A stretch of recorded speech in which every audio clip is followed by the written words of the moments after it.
Bonjour au peuple de Dieu. Notre sujet d'aujourd'hui, la paix, c'est un personnage spirituel. Nous allons prier au nom de Jésus. Seigneur, sois loué, sois glorifié. Merci Seigneur pour cette opportunité et que le Saint-Esprit soit en œuvre, Seigneur, comme d'habitude. Nous lions, nous brisons tout ce qui est de l'ennemi. Nous les rendons impuissants dans le nom puissant de Jésus-Christ. Nous avons ainsi prié. Amen. Nous allons prier dans le livre de Jean, le chapitre 15 et le verset 7. Nous lisons au nom de Jésus. Si vous demeurez en moi et que mes paroles demeurent en vous, demandez ce que vous voulez et cela vous sera accordé.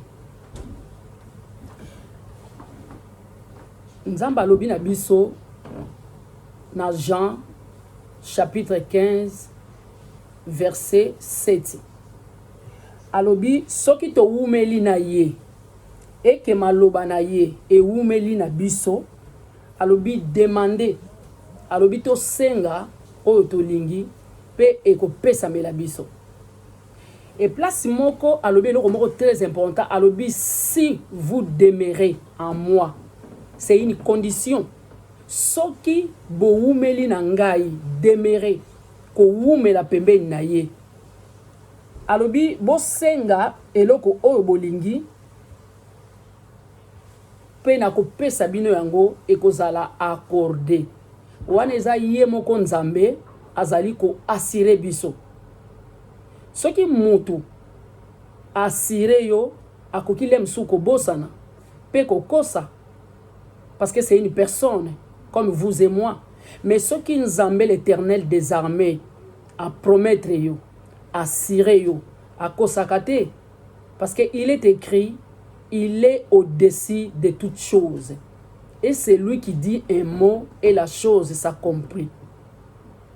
Moutakoui kokokisla yo te ba promesse, parce que azam moutou.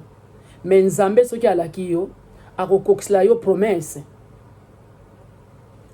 Tokei lisusu komona ndeko na biso Esther katikati na Biblia. Bible lobi Esther akotaki na cour des grands sans rendez-vous. Ma sœur, mon frère, moi je crois que Esther azalaki na foi makasi parce que yo ke kota na cour ya mokonzi, un président, un ministre ba pesi au rendez-vous te parce que ba soldat toujours na ba cour des grands na niveau ya ba konzi, toujours il y a des protections. Protection ça dit ba mbila ba télé marapona ko surveiller avant yo côté pas ya mokonzi, faut la quand même une invitation au rendez-vous. Mais la Bible dit que Esther est rentrée dans le cour des grands sans rendez-vous. C'est-à-dire elle avait l'assurance. Oyo Bible zo bana biso ke na Jean 15 et le verset 7. Si vous demeurez en moi et que biso tozali ko demeurer na ye lokola Nzambe et que biso tozali ko to sape maloba na ye, alobi demandez ce que vous voulez et ça sera accordé. Nzamba kokokisela biso yango. C'est-à-dire ngai na monaka Esther azalaki muto abandaki ko banga te. Parce que naloba kango une fois na vidéo uti koleka Jésus-Christ c'est le roi des rois ya bangi saka. Mais ye batu ba bangi saka yete. Il est écrit c'est lui qui a vaincu le monde. Il a vaincu l'ennemi. Nani akoki ko bangi sa moto alolenge wana. Ma sœur, mon frère. Omoni ko banga est égal à la doute. Ce qui moutazo banga. Qu'est-ce qu'il est écrit dans la parole de Dieu? Il est écrit que c'est la langue qui a le pouvoir d'appeler les biens et d'appeler les mal. Kaka lo lemo oyangai na bino. Mes frères et sœurs, lo lemo na yo ekoki ko bangisa yo, malobo yo zolo beko ko memela yo ko banga. Tout comme kaka lo lemo na yo ekoki ko memela yo pe ko banga te. Tango yo zo confesser que nazo banga. Et comme la paix ko banga c'est un personnage spirituel. Yeba na ko banga zo okobenga nini? Okolota bandoto malamu te. makambo oyo ozosala ekomarche te parce que tu as peur. Esengeli olongola d'abord kobanga. Parce que c'est un personnage oyo aza spirituel amonanaka te. Oyo aza pembei na yo, olingai kokende rendez-vous moko, excusez-moi, okomi kaka koloba est-ce que ekosimba? Est-ce que ekosimba te? Eza yo te, eza pensée oyo ekoti yo, oyo titre nango ezali personnage spirituel amonanaka te. Mais c'est une personne, aza mutu, aza spirituel amonanaka te. La Bible déclare que l'ennemi vient que dérober, excusez-moi, égorger et tuer. On est en mission, il y a Satana. Alors, tant que yozo banga, on est allé biloko, il y a Satana. Satana mutabangi sakabato. Enlève la peur, ma sœur, mon frère. Longo la kobanga, sois courage. Comme il est écrit dans le livre de Jean 15, 7. Abisoki, to demere na ye. Tozana ye. Ye, nyonso biso to senga ye.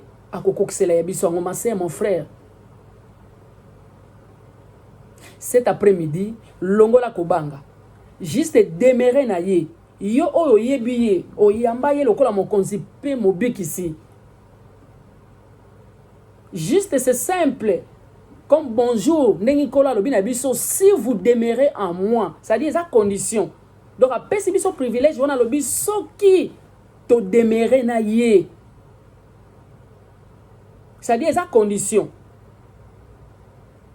Et ça dit privilège et paix ça biso. Ma sœur, mon frère, ceux qui ont demeuré kanan kolote, nzamba lobi na biso lelo ceux qui te demeurer na ye.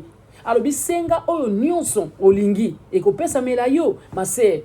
Demere na nzambe, tango yoko demere na nzambe loba na ye, nzambe la lingi lisusu te na bangaka. Ayo kaka. Bible lobi il y a yebi même nombre ya mutu ya suki ya mutu na biso. Tango to lalaka, là musu fourmi à l'équipe pembeni ya litoi na yo bien pese. C'est Dieu qui veille sur nous. C'est lui qui combat la guerre nocturne. Oh ngana yo to yebite. Bitumba ya butu. La victoire c'est à nous. Mais bitumbeza ya ye to la kato yebite loko ni ezoleka pembeni na yo mais leki koti pe na zolo te e koti pe na matoi te tala mutu ya ndenge wana soki o demere kaka na ye tala niveau oyo nzamba batelaka biso ma sœur ça dit soki ondimi ko demere na ye o koti na confiance zala na confiance na ye omoni lokola Esther azaki na confiance en nzambe tellement tala kotaka na cour des grands sans rendez-vous soki mutu azokota na cour des grands azur rendez-vous te parce que Esther savait à qui elle a crié ayeba ki a croire azo croire na nzambe nini ayebi soki nzambe wana za lolenge nini tala Jésus alonga kufa mutaza na kati hôpital bato bazana ba maladie incurable bato a cancer maladie ezoyeba na te na hôpital ba bimi mais na ba prière bato wana bazo bika c'est-à-dire muto ajar wana soko tie confiance et pas na ye au demeurer na ye senga ye eloko nyonso yo lingi ndenga lobi na Jean akokokisela yo yango Jean 15 et le verset 7 le chapitre 15 alobi soki o demeurer na ngai senga nyonso yo lingi na kokokisela ma sœur mon frère je crois que loba na nzambe longola nga kubanga akolongolo kubanga parce que ye aza mieux placé pour na makambo wana maseta totambola la libanda omoni likolo eko ya gate c'est qu'on a soutenu qui soutient les ciels est soutenu par quoi par la puissance de l'Éternel c'est qu'on moto ndengba na lobi na que ce que demeurer na ye osenga nyonso oyo lingi akokokisela yo ma sœur zela totanga ngoli susu alobi si vous demeurez en moi et que mes paroles demeurent en vous demandez ce que vous voulez et cela vous sera accordé senga nyonso yo lingi pe makambo yo senge kokokisama yango ma sœur lelo partage yanga ina bino ezali senga ke nzambe alongola yo kobanga demeurer na parole na ye, demeurer na ye, et que parole na ye peut être demeurer, parce que la parole de Dieu c'est lui-même Dieu, le roi des rois. Parole na yo est demeurer na yo comment? Ya ko tiango pe en pratique, ya ko banga ye, ya ko vivre vie, ya sanctification, la crainte de Dieu, la prière. Nde wana Jésus a demeuré na yo, et tant yo ko senga ndenge alobi, demandez ce que vous voudrez, et makambo yo ko senge ko kokisama. Ma sœur salapa oyo na salapa te ya ko senga ye makambo oyo za nango posa salapa senga ye yo bana ye nkolo na lingi ko banga yo akokokisela yo ango. Si ton esprit domine ta chair au koskoka yango ma sœur, mais c'est quand la chair domine ton esprit ndo kokoka ngo te, mais ce que esprit na yo et comme ko dominer chair okolonga kobo okolonga masanga mon frère ma sœur, okolonga cigarette, okolonga diamba, okolonga kokende kolia mbonga mibali ya batu, okende kolonga kosala masumu makambo nkolo alingi te, okolonga jalousie, okolonga haine. Si vous demeurez en moi, ma sœur, mon frère, l'après-midi, on zamba zo senga biso, to demeurer na ye, et que parole na ye vanda kat na biso. Nenga lobi na makomi, na livre ya Jean, le chapitre 15 et le verset 7.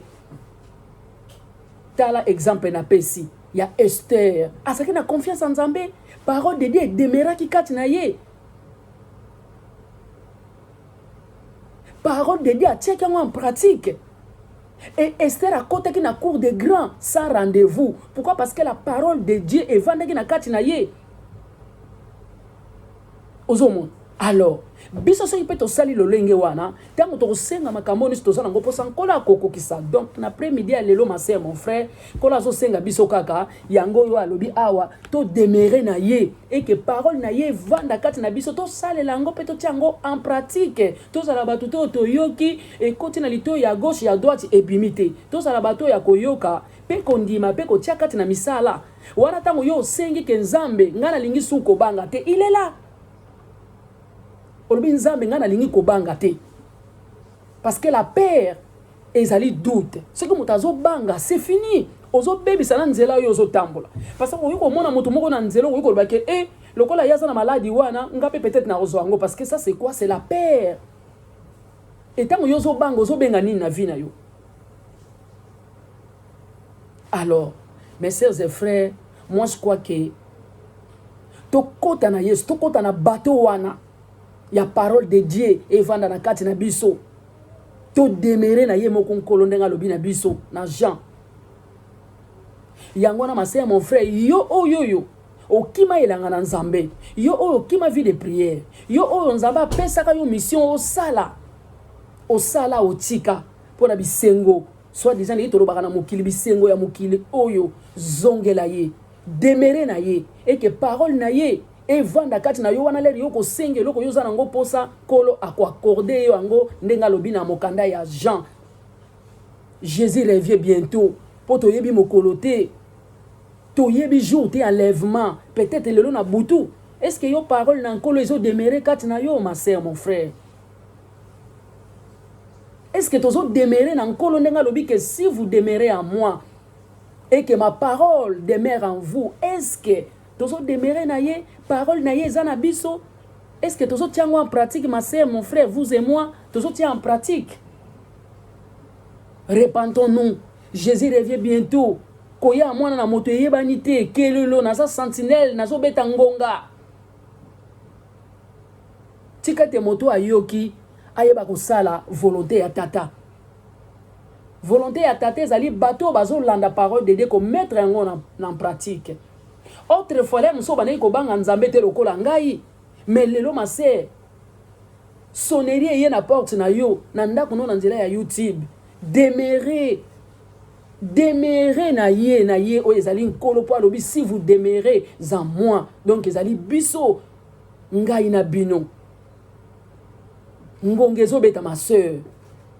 Tokomona Yesu te akiti na balabala lelo lobi azotambola za na nkolo na ye oya koya, mais pona lelo atindi ba sentinelle ezali ngai na bate isango malamu mususu poto beta sonnerie ngongezo beta pona koloba te to demeurer na nkolo to vanda parole ne vanda kati na biso to tiango pe en pratique comme ça nkolo asepela na biso tango yo kosala prière na yo ma soeur mon frère ezala prière moko ezali parfum de bonne odeur et okozwa réponse nango tala Daniel azaki na confiance en Nzambe Bible lobi Daniel na kati ya libulu ya bankosi tala niveau fallait bankosi bali ya Daniel Abednego Meshach na kati ya libulu ya bankosi Bible lobi que quatrième personne ezalaki yemoko Jésus le roi des rois l'homme de Galilée c'est lui qui défend la cause de ses enfants lokola azaki innocent Daniel et dans sa vie il y avait la crainte de Dieu Daniel azaki na confiance mais esukaki wapi